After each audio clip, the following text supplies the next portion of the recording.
Assalamualaikum. Salam sehat, salam berbahagia semuanya.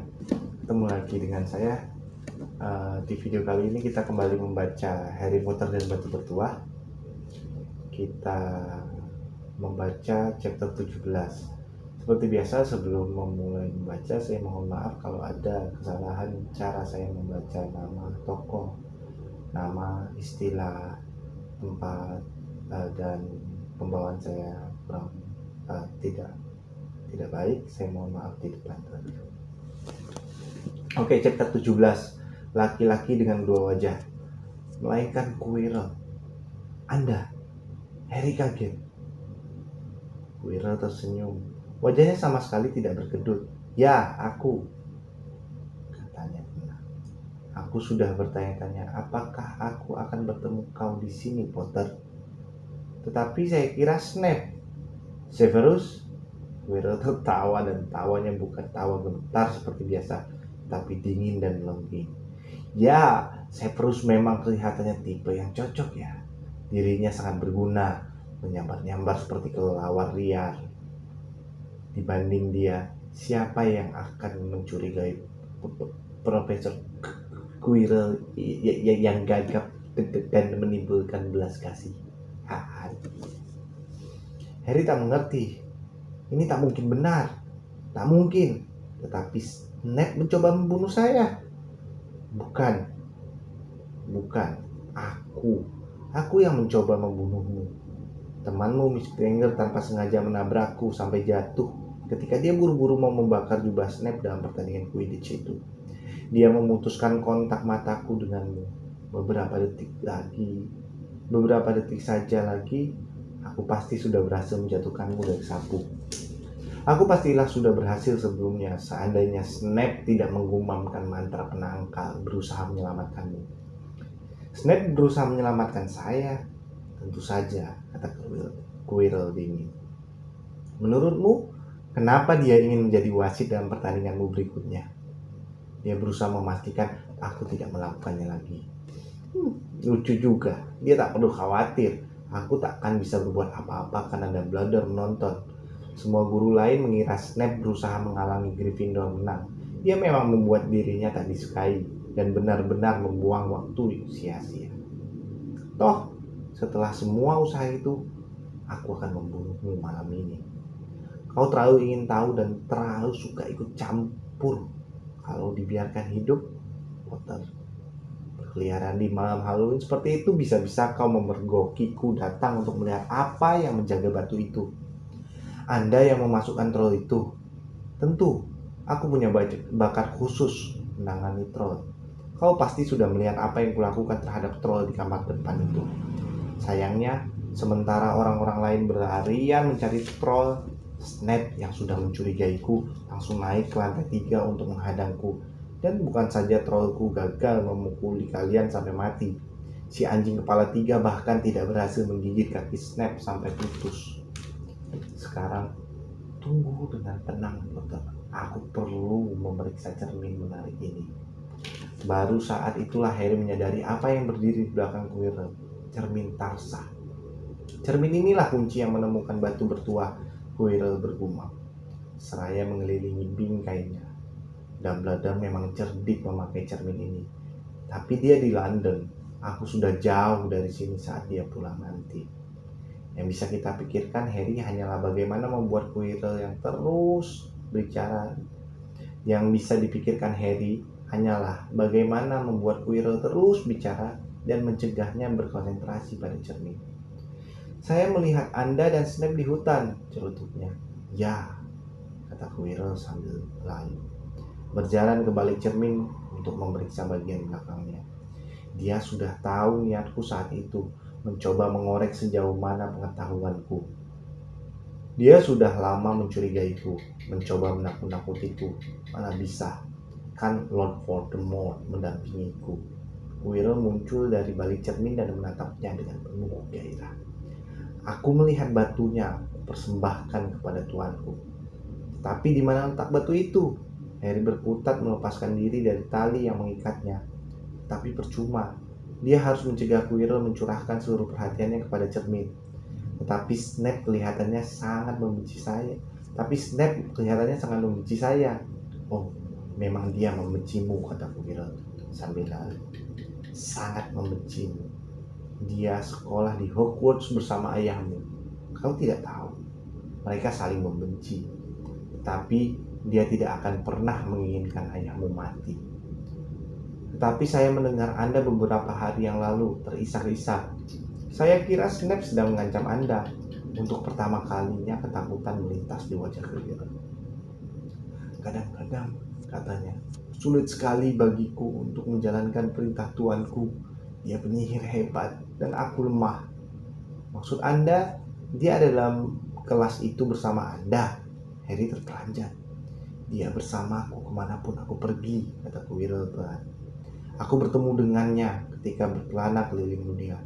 Waktu itu aku cuma pemuda yang masih bodoh, masih idealis tentang hal baik dan buruk. Lord Voldemort menunjukkan kepadaku betapa kelirunya aku. Tidak ada baik dan buruk, yang ada hanya kekuasaan. Dan mereka yang terlalu lemah untuk mencarinya. Sejak itu, aku melayaninya dengan setia. Meskipun aku sering mengecewakannya, dia harus keras terhadapku. Quirrell mendadak bergidik. Dia tidak mudah melupakan kesalahan. Ketika aku gagal mencuri batu bertuah dari Gringotts, dia sangat marah. Dia menghukumku, memutuskan dia harus mengawasiku lebih ketat lagi. Suara Quirrell semakin pelan. Harry teringat perjalanannya ke Diagon Alley. Bagaimana dia bisa sebodoh itu? Dia bertemu Quirrell hari itu, berjabat tangan dengannya di Licky Garden. Quirrell mengutuk pelan. Aku tak mengerti. Apakah batu itu ada di dalam cermin? Haruskah aku memecahkannya? Pikiran Harry berlomba. Yang sangat kuinginkan lebih dari apapun di dunia ini, pikirnya, adalah menemukan batu bertuah itu sebelum Quirrell. Maka jika aku menatap ke cermin, aku akan melihat diriku menemukannya, yang berarti aku bisa melihat di mana batu itu disembunyikan. Tetapi bagaimana aku bisa menatap ke dalam cermin tanpa Quirrell menyadari tujuanku? Dia mencoba bersingur ke kiri, berusaha ke depan cermin. Tetapi tali yang membelit pergelangan kakinya terlalu ketat. Dia tersandung dan jatuh. Quirrell mengabaikannya. Dia masih bicara sendiri. Apa kegunaan cermin ini? Bagaimana cara kerjanya? Tolong aku, Tuan. Dan betapa ngerinya Harry ketika terdengar suara menjawab dan suara kedengar datang dari Quirrell itu sendiri. Gunakan anak itu. Quirrell menoleh kepada Harry. Ya, Potter, sini. Dia menepuk tangannya sekali dan tali yang mengikat Harry lepas sendiri. Pelan-pelan Harry bangkit. Sini, Quirrell mengulang. Lihat ke dalam cermin dan beritahu aku apa yang kau lihat. Harry berjalan ke arahnya. Aku harus berbohong, pikirnya putus asa. Aku harus melihat dan berbohong apa yang kulihat begitu saja. Quirrell bergerak ke belakangnya. Harry mencium bau aneh yang agaknya berasal dari turban Quirrell. Dia memejamkan matanya, melangkah ke depan cermin dan membuka matanya lagi. Harry melihat bayangannya, mulanya pucat dan ketakutan. Tapi sesaat kemudian bayangan itu tersenyum kepadanya. Dia memasukkan tangan ke dalam sakunya dan mengeluarkan batu merah darah ke dalam sakunya. Dan pada saat dia melakukannya, Harry merasa sesuatu yang berat masuk ke dalam saku yang sebenarnya. Dengan cara yang sangat ajaib, dia mendapatkan batu itu. Nah, kata Quirrell tak sabar. Apa yang kau lihat? Harry mengumpulkan keberaniannya. Saya melihat saya berjabat tangan dengan Dumbledore. Dia mengarang. Saya memenangkan piala asrama untuk di Gryffindor. Quirrell mengutuk lagi. Minggir, katanya. Dia bergerak. Harry merasakan batu bertuah itu menggesek kakinya. Beranikah dia melarikan diri? Tapi belum lagi dia berjalan 5 langkah, terdengar suara melengking berkata, meskipun Quirrell tidak menggerakkan bibirnya. Dia berbohong. Potter, kembali ke sini, kata teriak Quirrell. Katakan yang sebenarnya, apa tadi yang kau lihat? Suara melengking itu bicara lagi. Biarkan aku bicara kepadanya. Berhadapan. Tuhan, Anda belum cukup kuat. Aku cukup punya kekuatan untuk ini. Harry merasa seakan jerat setan memancang di tempat. Dia tak dapat menggerakkan satupun ototnya. Ketakutan dilihatnya Quirrell mengangkat tangan dan mulai mengurai turbannya. Apa yang terjadi? Turban jatuh. Kepala Quirrell tampak aneh dan kecil tanpa turban. Kemudian pelan-pelan dia berbalik. Harry ingin menjerit, tetapi suaranya tidak keluar. Yang seharusnya bagian belakang kepala Quirrell ternyata sepotong wajah. Wajah paling mengerikan yang pernah dilihat Harry. Wajah itu sepucat tembok dengan mata merah mendelik dan lubang hidung yang hanya berupa celah seperti ular. Harry Potter, bisik wajah itu. Harry mencoba mundur selangkah, tapi kakinya tidak mau bergerak. Kau lihat aku jadi apa? Kata wajah itu. Cuma bayangan dan asap. Aku punya bentuk hanya kalau aku bisa berbagi dengan tubuh orang lain. Tetapi selalu ada yang mengizinkan aku memasuki hati dan pikiran mereka. Darah unicorn telah membuatku semakin kuat. Beberapa minggu terakhir ini, kau melihat Quirrell yang setia meminumnya untukku di hutan. Dan begitu aku minum cairan kehidupan, aku akan menciptakan tubuhku sendiri. Nah, sekarang berikan batu di sakumu itu. Jadi, dia tahu tiba-tiba kaki Harry tak lagi mati rasa. Dia terhuyung ke belakang. Jangan bodoh, gertak si wajah. Lebih baik selamatkan nyawamu dan bergabung denganku. Kalau tidak kau akan berakhir sama dengan orang tuamu. Mereka memohon belas kasihan dariku sebelum meninggal. Bohong! Mendadak Harry berteriak. Quirrell berjalan mundur ke arahnya sehingga Voldemort masih bisa menatapnya. Wajah mengerikan itu kini tersenyum. Sungguh mengharukan, desisnya. Aku selalu menghargai keberanian. Ya, nak, orang tuamu pemberani. Aku membunuh orang tua ayahmu lebih dahulu dan dia melawan dengan gagah berani. Tapi ibumu sebetulnya tak perlu mati. Dia berusaha melindungimu. Sekarang berikan batu itu kepadaku. Kalau tidak kau akan mati sia-sia. Tidak! Harry melompat ke arah pintu nyala api, tetapi Voldemort menjerit, "Tangkap dia!" Dan detik berikutnya Harry merasakan tangan Quirrell mencengkram pergelangan tangannya. Langsung saja rasa sakit yang tajam menyengat bekas luka Harry. Kepalanya serasa hendak terbelah dua. Harry menjerit meronta-ronta sekuat tenaga dan kaget sendiri ketika Quirrell membebaskannya. Rasa sakit di dahinya berkurang. Dia memandang berkeliling mencari Quirrell dan melihatnya tengah meringkuk kesakitan, memandang jari-jarinya. Jari-jari itu melepuh. "Tangkap dia! Tangkap dia!" teriak Voldemort lagi, dan Quirrell menerjang Harry sampai jatuh dan mendarat di atas tubuhnya. Kedua tangannya melingkari leher Harry. Bekas luka Harry sakit luar biasa sampai dia merasa nyaris buta. Tapi dia masih bisa melihat Quirrell melolong kesakitan. "Tuan, aku tak bisa memegangnya. Tanganku. Dan Quirrell meski masih memiting Harry ke tanah dengan lututnya, melepaskan cekikannya dan terbelalak menatap telapak tangannya sendiri. Harry bisa melihatnya. Tangan itu terbakar, kelihatannya merah dan berkilat. "Kalau begitu bunuh dia, goblok. Bereskan saja anak itu," lengking Voldemort. Quirrell mengangkat tangannya untuk melakukan kutukan yang mematikan. Tetapi tanpa pikir panjang, Harry mencengkram wajah Quirrell. Quirrell berguling di atas tubuh Harry. Wajahnya juga melepuh, dan Harry pun tahu Quirrell tak tahan menyentuh kulitnya. Jika tersentuh, dia menderita kesakitan yang amat sangat. Satu-satunya kesempatan Harry adalah memegangi Quirrell. Dia membuatnya cukup kesakitan hingga tak bisa melakukan kutukan. Harry melompat bangun, menangkap lengan Quirrell dan mencengkramnya sekuat mungkin. Quirrell menjerit dan mencoba mengibaskan Harry. Rasa sakit di kepala Harry makin hebat. Dia tak bisa melihat. Dia cuma mendengar jeritan mengerikan Quirrell dan teriakan-teriakan Voldemort. "Bunuh! Bunuh dia! Bunuh dia!" Dan suara-suara lain. Mungkin di dalam kepalanya sendiri berseru, "Harry, Harry!" Dirasakannya lengan Quirrell ditarik lepas dari cengkeramannya. Dia tahu dirinya kalah telak dan jatuh dalam kegelapan. Jatuh makin lama makin dalam. Sesuatu yang kemasan berkilau di atasnya. Snitch. Harry berusaha menangkapnya, tapi lengannya terlalu berat. Dia mengejap. Bukan snitch. Ternyata kacamata. Aneh sekali. Dia mengejap lagi. Wajah Albus Dumbledore yang tersenyum masuk ke dalam pandangannya. Selamat sore, Harry, kata Dumbledore. Harry bingung menatapnya. Kemudian dia ingat. Sir, batunya. Quirrell, dia mengambil batunya, Sir. Cepat. Tenangkan dirimu, Harry, nak. Kau sedikit ketinggalan, kata Dumbledore. Quirrell tidak memiliki batu itu.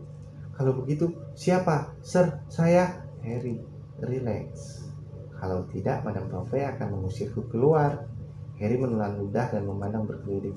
Dia sadar dirinya berada di rumah sakit. Dia berbaring di tempat tidur berseprai linen putih. Di meja sebelahnya terdapat tumpukan tinggi yang tampaknya seperti setengah isi toko permen.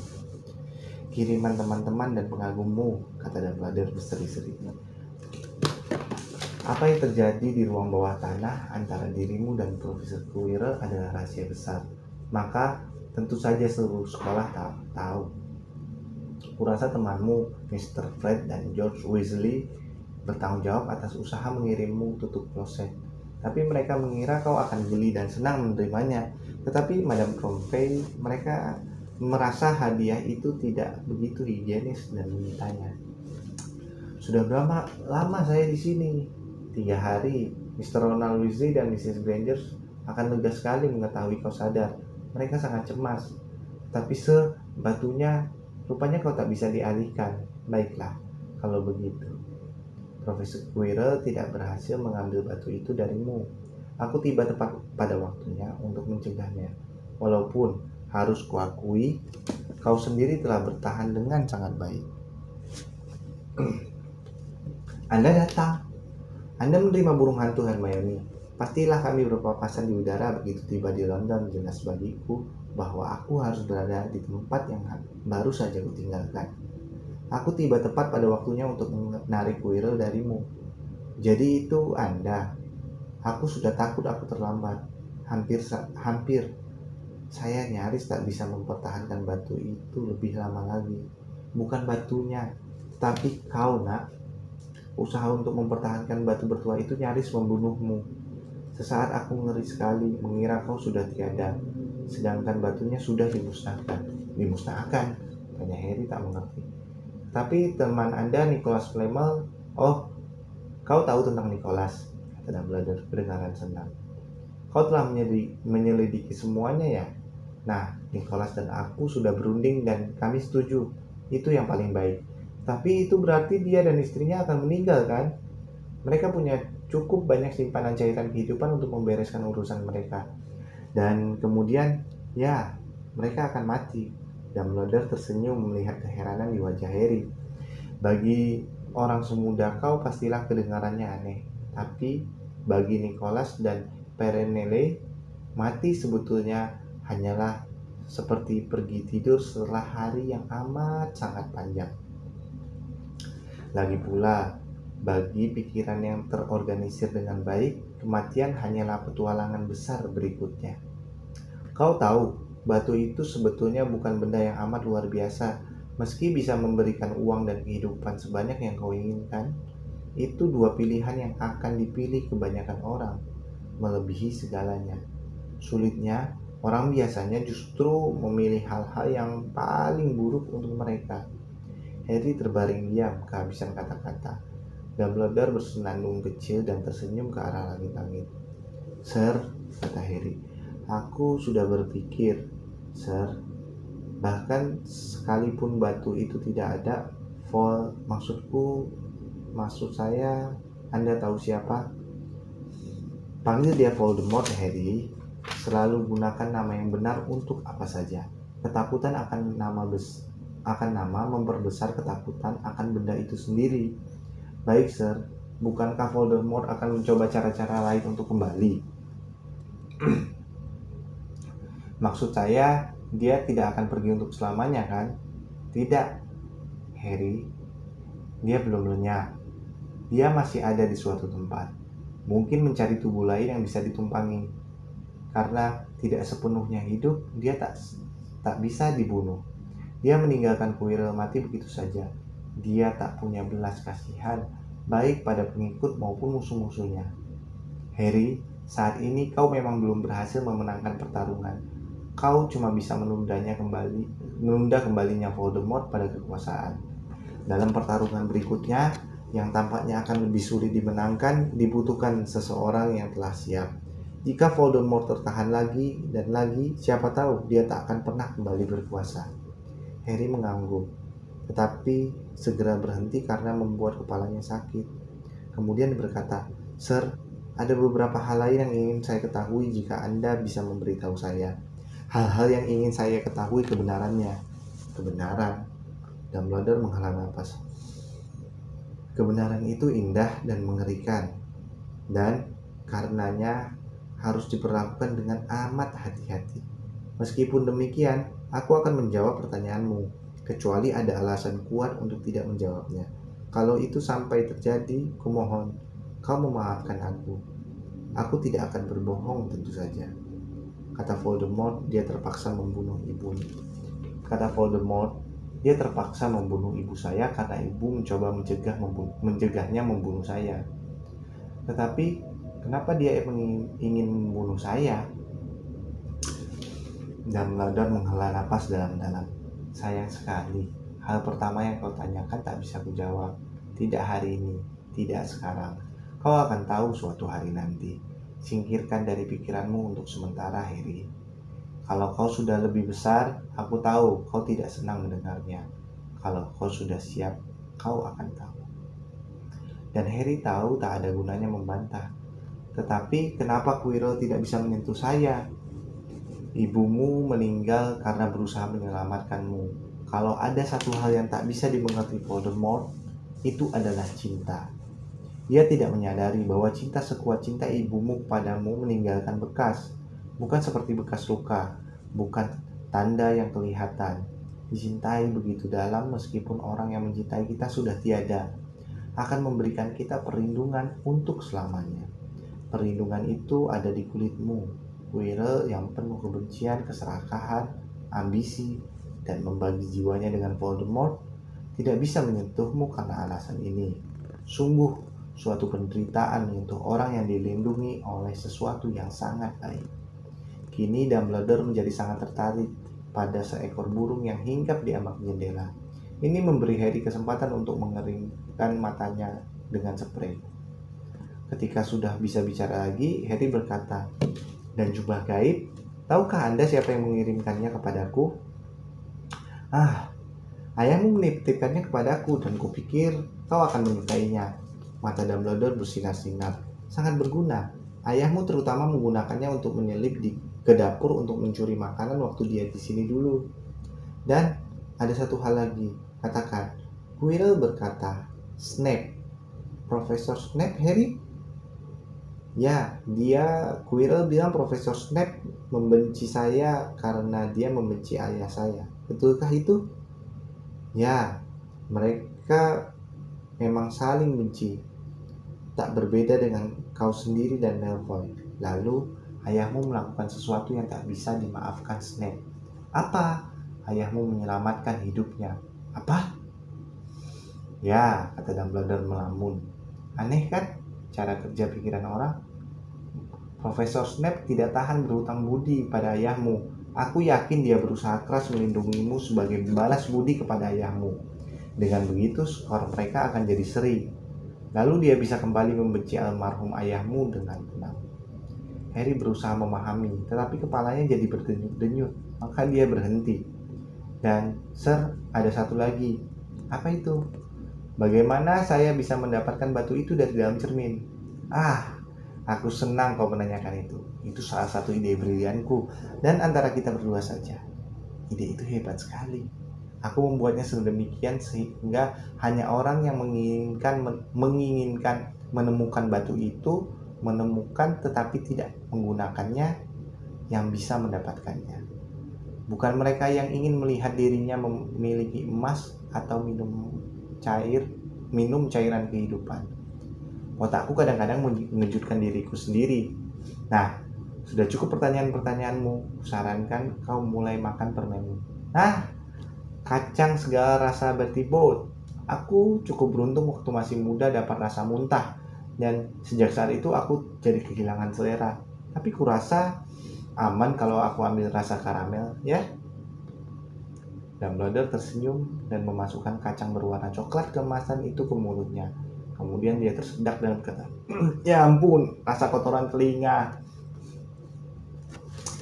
Madame Pomfrey matron rumah sakit, wanita yang menyenangkan tapi sangat keras. Matron apa ya matronnya? 5 menit saja. 5 menit saja, Harry memohon. Jelas tidak boleh. Anda mengizinkan Profesor Dumbledore masuk. Ya tentu saja, dia kan kepala sekolah. Lain dong. Kau butuh istirahat. Ya, saya istirahat. Lihat, saya berbaring terus. Oh, ayolah Madame Pomfrey. Oh, baiklah, katanya. Tapi hanya 5 menit. Dan Madame Pomfrey mengizinkan Ron dan Hermione masuk. Harry! Hermione tampak siap memeluknya lagi. Tetapi Harry senang. Hermione menahan diri karena kepalanya masih sakit sekali. Oh Harry, kami sudah yakin kau akan... Dumbledore sangat cemas. Suruh sekolah membicarakannya, kata Ron. Apa sebetulnya yang terjadi? Sungguh salah satu kejadian langka ketika kenyataannya yang sebenarnya justru lebih aneh dan mencekam dibanding desas-desus liar. Harry menceritakan semuanya kepada mereka tentang Quirrell, cermin Tarsa, batu bertuah, dan Voldemort. Ron dan Hermione pendengar yang sangat baik. Mereka kaget pada saat-saat yang tepat dan ketika Harry memberitahu mereka apa yang ada di balik turban Quirrell, Hermione menjerit keras. Jadi batu itu sudah tidak ada, kata Ron akhirnya. Flamel akan mati. Itulah yang kukatakan. Tetapi menurut Dumbledore, apa ya? Bagi pikiran yang terorganisir dengan baik, kematian hanyalah petualangan besar berikutnya. Dari dulu kubilang Dumbledore itu sinting, kata Ron. Kelihatannya terkesan sekali pada betapa gilanya orang yang dikaguminya itu. Jadi, apa yang terjadi pada kalian berdua, tanya Harry. Ya, aku kembali dengan selamat, kata Hermione. Kusadarkan Ron perlu sedikit waktu dan kami sedang berlari ke kandang burung hantu untuk mengontak Dumbledore ketika kami bertemu dengannya di aula depan. Dia sudah tahu, dia cuma berkata, Harry mengajarnya kan? Lalu bergegas ke lantai 3. Apakah menurutmu Dumbledore sengaja mengaturnya agar kau bertindak begitu? Kata Ron. Mengirim jubah ayahmu dan yang lainnya itu? Wah, Hermione meledak. Kau memang begitu, maksudku sungguh mengerikan. Kau bisa saja terbunuh. Kalau memang begitu, maksudku sungguh mengerikan. Kau bisa saja terbunuh. Tidak, kata Harry berpikir. Dumbledore orangnya lucu. Menurutku dia tampaknya ingin memberiku kesempatan. Kurasa dia tahu sedikit banyak tentang segala sesuatu yang terjadi di sini. Rupanya dia sudah menduga kita akan mencoba dan alih-alih mencegah, dia mengajari kita secukupnya untuk membantu. Kurasa bukan kebetulan dia membiarkan aku mengetahui cara kerja cermin Tarsa. Seakan menurutnya aku punya hak untuk menghadapi Voldemort kalau aku bisa. Ya, Dumbledore memang menyebarluaskan hal itu, kata Ron bangga. Dengar, kau sudah harus sembuh untuk ikut pesta akhir tahun ajaran besok. Jumlah semua angka sudah masuk dan Slytherin menang, tentu saja. Kau tak bisa ikut pertandingan Quidditch terakhir dan tanpa dirimu kita digilas habis oleh Ravenclaw. Tapi makanannya besok enak-enak. Saat itu Madame Pomfrey masih masuk. Kalian sudah ngobrol hampir 15 menit. Sekarang keluar, katanya tegas. Setelah tidur nyenyak semalaman, Harry merasa sudah hampir sehat kembali. Saya ingin ikut pesta, dia memberitahu Madame Pomfrey ketika matron itu merapikan kotak-kotak permennya yang banyak itu. Boleh kan? Profesor Dumbledore bilang supaya kau diizinkan. Katanya tak senang. Seakan menurut pendapatnya Profesor Dumbledore tidak menyadari beberapa hal berbahayanya pesta. Dan kau punya tamu lagi. Oh, bagus, kata Harry. Siapa?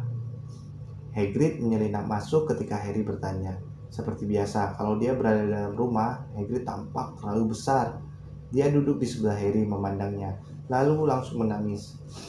Ini semua salahku, isaknya dengan wajah tertelungkup di tangannya. Aku beritahu orang jahat itu bagaimana cara melewati Fluffy. Aku yang beritahu dia. Padahal itu satu-satunya yang tak dia ketahui. Tapi aku memberitahunya, kau bisa mati hanya karena sebutir telur naga. Aku tak akan minum lagi. Aku seharusnya dibuang dan disuruh hidup dengan magel. Hagrid, kata Harry. Kaget melihat Hagrid gemetar karena begitu sedihnya dan menyesal. Air mata besar-besar bergulir sampai ke jenggotnya. Hagrid, dia toh pasti akan tahu juga. Yang kita bicarakan adalah Voldemort. Dia akan tahu meskipun kau tidak memberitahunya. Kau bisa mati dan jangan sebut nama itu. Voldemort, Harry berteriak. Dan Hagrid begitu kagetnya sampai berhenti menangis. Aku sudah bertemu dengannya dan aku akan menyebut namanya. Bergembiralah Hagrid, kita telah menyelamatkan batunya. Batu itu sudah tidak ada, dia tak bisa menggunakannya. Ayo, makan coklat kodok, aku punya banyak. Hagrid mengusap hidung dengan punggung tangannya dan berkata, aku jadi ingat, aku bawa hadiah untukmu. Bukan sandwich musang kan? Kata Harry cemas. Dan akhirnya Hagrid tersenyum lemah. Bukan, Dumbledore liburkan aku kemarin untuk susun ini. Tentu saja dia seharusnya pecat aku, tapi pendeknya ini untukmu. Tampaknya seperti buku yang indah dengan sampul kulit. Harry membukanya dengan penasaran. Buku itu penuh foto sihir. Ayah dan ibunya tersenyum dan melambai kepadanya dari semua halaman. Kirim burung hantu ke semua teman sekolah orang tuamu. Minta foto. Aku tahu. Kau tak punya foto. Kau suka? Harry tak bisa berkata-kata. Tetapi Hagrid mengerti. Harry berangkat ke pesta akhir tahun ajaran sendirian malam itu. Dia agak terlambat karena Madame Pomfrey sibuk mengkhawatirkannya, berkeras untuk memeriksanya terakhir kali. Sehingga ketika ia tiba, aula besar sudah penuh. Aula didekorasi dengan warna Slytherin, hijau dan perak.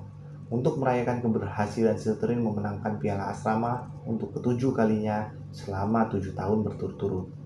Spanduk raksasa bergambar ular, lambang Slytherin, membentang, menutupi dinding di belakang meja tinggi. Ketika Harry melangkah masuk, mendadak ruangan menjadi sunyi dan kemudian semua anak mulai bicara berbarengan. Harry duduk di kursi di antara Ron dan Hermione di meja Gryffindor dan berusaha untuk tidak mengacuhkan kenyataan bahwa anak-anak berdiri untuk melihatnya. Untunglah Dumbledore tiba tak lama kemudian. Celoteh anak-anak langsung mereda. 1 tahun lagi telah berlalu, kata Dumbledore riang. Dan aku harus mengerecoki kalian dengan ocehan orang tua sebelum kita mulai menyerbu makanan enak-enak ini. Tahun ini sungguh luar biasa. Mudah-mudahan kepala kalian sedikit lebih penuh daripada setahun yang lalu. Kalian masih punya sepanjang musim panas untuk mengosongkan kepala sebelum tahun ajaran baru mulai. Nah, seperti yang kau pahami, piala asrama perlu dianugerahkan dan skornya sebagai berikut. Di tempat keempat Gryffindor. Di tempat ketiga dengan 312 angka. Tempat ketiga Hufflepuff dengan 352 angka. Ravenclaw mengumpulkan 426 dan Slytherin 472. Gemuruh sorak dan hentakan kaki terdengar dari meja Slytherin. Harry bisa melihat Draco Malfoy mengetuk-ngetuk piala minumannya di atas meja. Pemandangan yang memuakkan. Ya, bagus sekali Slytherin, puji Dumbledore. Meskipun demikian, kejadian belakangan ini harus ikut diperhitungkan. Ruangan langsung sunyi senyap. Senyum-senyum anak Slytherin sedikit memudar. Kata Dumbledore. Ada angka-angka terakhir yang harus kubagikan. Coba kulihat. Ya. Yang pertama kepada Mr. Ronald Weasley. Wajah Ron menjadi keunguan. Dia tampak seperti lobak yang terbakar sinar matahari. Untuk permainan catur paling indah yang pernah dilihat Hogwarts selama bertahun-tahun ini, kuhadiahkan kepada Gryffindor 50 angka. Seorang Gryffindor nyaris mengangkat atap sihir aula. Bintang-bintang di atas sampai bergetar. Percy terdengar memberitahu prefek-prefek lainnya. Kalian tahu, dia adikku, adik laki-lakiku yang paling kecil. Berhasil memecahkan set catur raksasa mirip McGonagall. Akhirnya sunyi kembali. Kedua, kepada Miss Hermione Granger untuk penggunaan logika dingin dalam menghadapi api. Kuhadiahkan kepada Gryffindor 50 angka. Hermione membenamkan wajah ke lengannya. Harry sangat curiga, dia menangis. Anak-anak Gryffindor di sekeliling meja bukan main senangnya. Angka mereka naik 100 poin. Ketiga, kepada Mr. Harry Potter, kata Dumbledore. Ruangan betul-betul sunyi senyap. Untuk ketabahan dan keberanian yang luar biasa, kuhadiahkan kepada Gryffindor 60 angka. Teriakan dan hiruk pikuk yang terdengar sungguh memekakkan telinga. Mereka yang bisa menghitung sambil berteriak-teriak sampai serak tahu bahwa angka Gryffindor sekarang menjadi 472, sama persis dengan Slytherin. Skor mereka seri untuk piala asrama.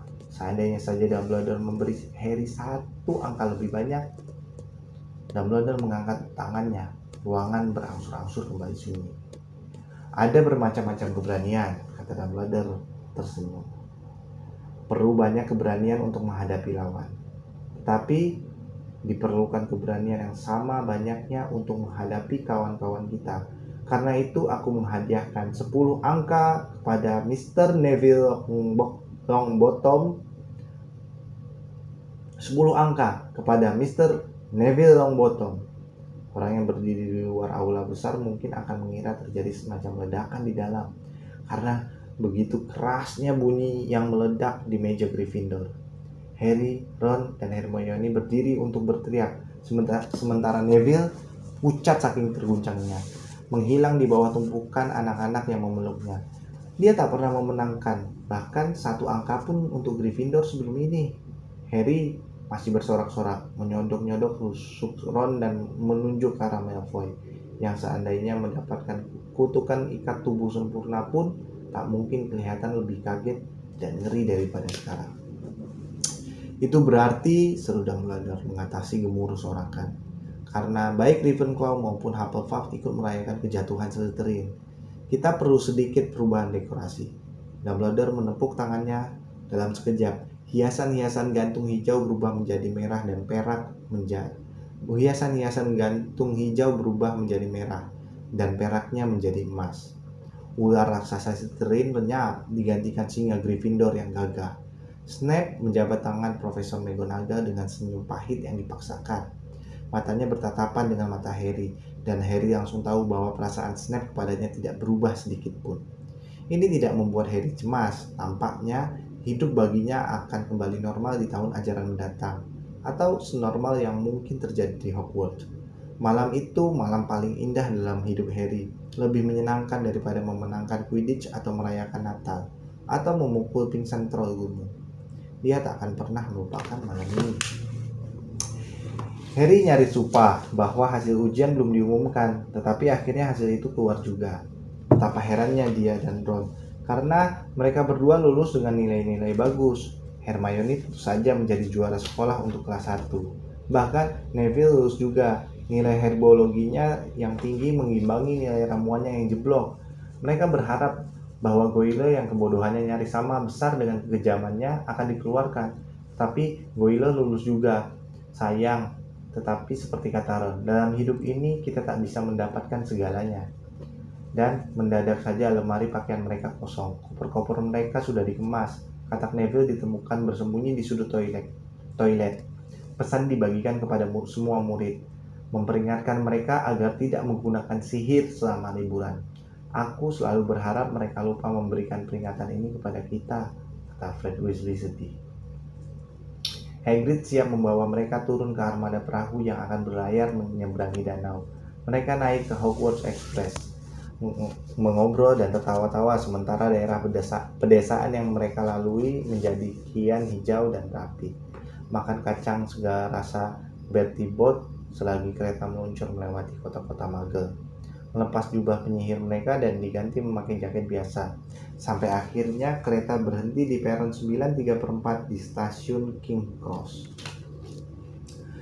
Perlu beberapa waktu bagi mereka semua untuk turun peron. Seorang penjaga tua yang sudah keriput berjaga di palang rintangan box penjual tiket, mengatur mereka keluar berdua dan bertiga agar tidak menarik perhatian. Sebab kalau mereka semua serentak bermunculan dari tembok kokoh, tentu para Muggle akan kaget dan ketakutan. Kalian harus datang menginap di musim panas ini, kata Ron. Kalian berdua akan kukirimi burung hantu. Terima kasih, kata Harry. Aku perlu sesuatu yang menyenangkan untuk nanti-nantikan kedatangannya. Orang-orang menyenggol mereka ketika mereka bergerak maju menuju gerbang yang membawa mereka kembali ke dunia Muggle. Beberapa di antaranya berseru, "Dah Harry, sampai ketemu Potter. Tetap populer ya," kata Ron tersenyum. "Tidak, kalau di tempat yang kutuju, percaya deh." Harry, Ron, dan Hermione melewati gerbang bersamaan. "Itu dia, Mam, itu dia, lihat!" Yang berteriak Ginny Weasley, adik perempuan Ron. Tetapi dia tidak menunjuk Ron. "Harry Potter," linggingnya. "Lihat, Mam, aku bisa melihatnya." "Diamlah, Ginny." Dan tidak sopan menunjuk-nunjuk. Mrs. Weasley tersenyum kepada mereka. "Tahun yang sibuk," sapanya. "Sangat," kata Harry. "Terima kasih untuk bonbon dan rompinya, Mrs. Weasley." "Oh, sama-sama, nak." "Sudah siap?" "Itu Paman Vernon." Wajahnya masih ungu, masih berkumis. Masih kelihatan marah kepada Harry yang nekat menenteng burung hantu dalam sangkar di stasiun yang penuh orang biasa. Di belakangnya berdiri Bibi Petunia dan Dudley, yang kelihatan ngeri melihat Harry. "Kalian pastilah keluarga Harry," sama Mrs. Weasley. "Boleh dikatakan begitu," kata Paman Vernon. "Ayo cepat, kita tak bisa seharian di sini." Paman Vernon langsung meloyor pergi. Harry masih tinggal untuk mengucapkan salam perpisahan pada Ron dan Hermione. "Sampai ketemu setelah musim panas ya. Mudah-mudahan liburanmu menyenangkan," kata Hermione menoleh dan memandang Paman Vernon dengan bimbang. Dia heran sekali ada orang yang begitu tidak menyenangkan. "Oh, pasti menyenangkan," kata Harry. Dan mereka heran melihat senyum yang merekah lebar di wajahnya. "Mereka tak tahu kita dilarang menggunakan sihir di rumah. Aku akan banyak bersenang-senang dengan Dudley musim panas ini." Sekian, tamat. Harry Potter tahun pertama, Harry Potter dan Batu Bertuah, karangan J.K. Rowling. Itu akhirnya. Terima kasih telah mendengarkan. Sampai jumpa di video lainnya. Salam sehat selalu. Assalamualaikum.